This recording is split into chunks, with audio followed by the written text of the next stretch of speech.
Victor Hugo, Le dernier jour d'un condamné. Chapitre 1. Bicêtre. Condamné à mort.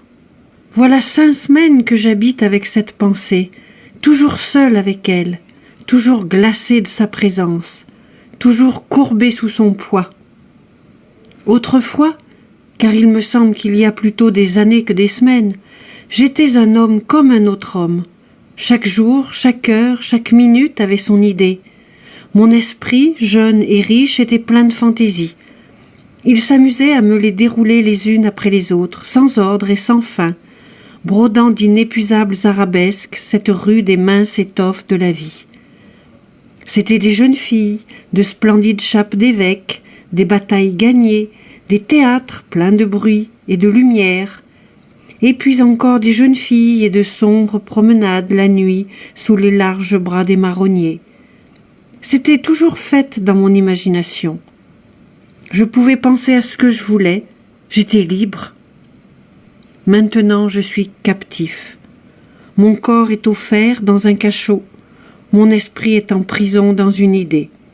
Une horrible, une sanglante, une implacable idée. Je n'ai plus qu'une pensée, qu'une conviction, qu'une certitude. Condamné à mort.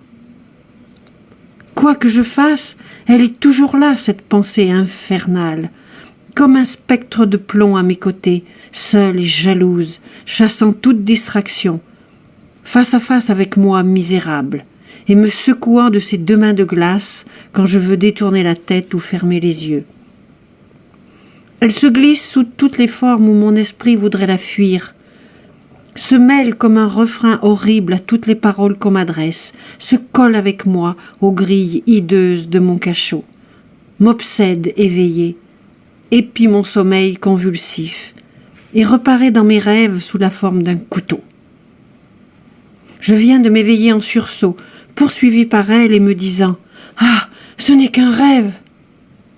Eh bien, avant même que mes yeux lourds aient eu le temps de s'entr'ouvrir assez pour voir cette fatale pensée écrite dans l'horrible réalité qui m'entoure, sur la dalle mouillée et suante de ma cellule, dans les rayons pâles de ma lampe de nuit, dans la trame grossière de la toile de mes vêtements, sur la sombre figure du soldat de garde dont la giberne reluit à travers la grille du cachot.